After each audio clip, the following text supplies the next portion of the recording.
right. So blog number 58, lifestyle habits, the basics. So I'm going to go over 5 lifestyle habits that are just the basics to increasing your overall well-being and what to focus on. So habit number 1 is your movement. And this is broken out into 2 tips. So number 1 is get your steps up per day, minimum 10,000. So grab yourself a pedometer or an Apple Watch or a ring that measures your steps each day, because this is going to help track what you're doing each day. Because if you're not tracking, you're guessing. And that's one of the big things that I've learned over the years is as soon as you start measuring and tracking your behavior and using these wearables to help you, it's going to bring to light exactly what you're doing. Because if you're not tracking accurately, left to our own thoughts and how we feel about ourselves, we're always going to over exaggerate how much we're really doing. So it keeps us honest at the end of the day. Just to give you some quick pointers here, so a 10-minute walk is going to equate to 1,000 steps. So a 10-minute continuous walk after a meal or in the middle of the day, in between your lunch break, that's 1,000 steps. And if you're working a desk job or working in an office, and that's what you're doing most of the day, you're probably only going to get 3,000, 4,000 steps. So, and then you go to the gym. Even if you go to the gym, you're probably only going to get another 1,000 steps there. So it really works into your favor to start incorporating 10-minute walks and getting these steps up.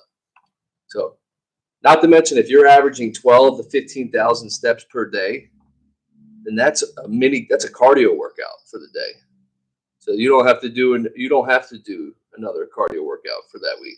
Some health benefits is walking is going to help improve your digestion. Walking is a great way to give yourself from a break, looking down, looking at your computer, looking at your phone many hours a day.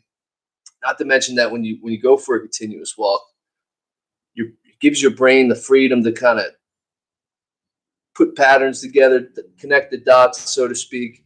And it's going to help you spur ideas and work through some of your problems. So number 1 is steps per day. Let's get them up to 10,000. Number 2 is movement. Let's weight train 2 times per week.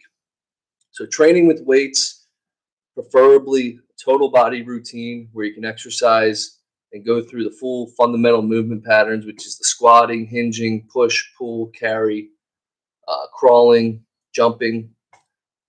And if you can hold a dumbbell or a kettlebell when you're doing these things, it's going to help increase your strength over time. You're going to have stronger bones, joints, muscles, ligaments. And as we age, this stuff starts to atrophy. So it's very important to keep these strong. Not to mention that when you start building muscle in your body, it costs more to maintain, so to speak. So it costs more calories to maintain, costs more protein to maintain muscle. So that means you can get away with eating higher calories certain times.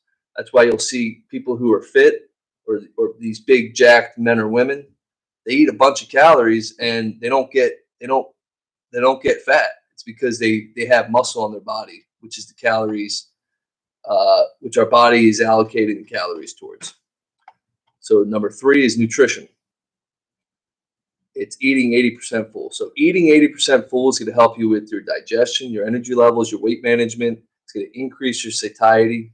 It's going to build a better relationship with food. It's going to normalize your appetite.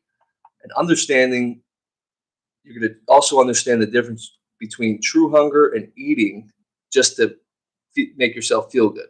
A lot of us, myself included, we're in a certain mood, we're not feeling too happy, we'll eat some food to get to help us feel better.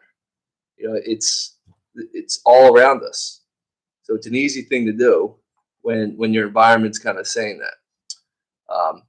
Number 4 is stress management and recovery. Reminding yourself what you're grateful for each day is so huge, and this is going to help increase your overall well-being. So, if you're getting caught in comparison syndrome, and it's easy to fall into these days because of social media, and you look at social media, you're on there, you're on Instagram, Facebook, and you're seeing what other people are doing, and you're jealous of that, or you envy that, or you want that, um, just stop yourself and say, okay, good for that person, but what am I grateful for? What do I actually have? And doing exercises like this in the moment is going to help increase your likelihood of getting out of this comparison syndrome and this. Hey, what's up? Hi. I'm just recording a podcast real quick. Okay. So if I'm kind of talking, you can. Are you like? Yeah, I'm live. Yeah, I'm live right now. So tip number 5 is stress management and recovery. So we're going to try to sleep before 11 o'clock. So sleeping is low-hanging fruit to improve your overall mood. Sleep is boring for a lot of us because there's so much stimulation out there today that by the time we turn off our phone or we turn off the TV and we lay in bed, our mind is just racing and stimulating from all the excitement we just went through. So when you finally get a chance to lay down, your mind's just like bang, bang, bang, bang. There's so much going on. So one of the tips is turn off all those devices 45 minutes to an hour before you want to go to bed. This is arguably the most important habit to get into because it pays huge dividends in your mental well-being. If you're feeling like your moods are up and down all the time and it's easy for you to be upset or it's easy for you to feel down about yourself, check your sleeping habits. To get into a little bit of the science of it, there's a great book called, what is it? It's Sleep by Dr. Nick Littlehales. Really like this book. It talks about the science of sleeping and how there's different cycles of the sleep. There's 6, 7, 8 cycles of sleeping and each cycle lasts 90 minutes. So as you start from going from a waking state to a deep sleep state, and that waking state to a deep sleep state takes about 90 minutes. And then, so it takes about 20 minutes to start getting into a sleep state. And then you're finally there at 25 minutes. You're in that deep sleep state for a certain period of time. I think it's like 10 minutes, 20 minutes. And then you start getting back up into a waking state. And then you're awake, you're more awake. And then you go back down into that deep sleep. So that's the cycle. So it's almost like if you can picture on a graph, it almost looks like a wave or a roller coaster. It's like up and down, up and down. And that cycle happens 6, 7, 8 times, depending on how much sleep you're actually getting.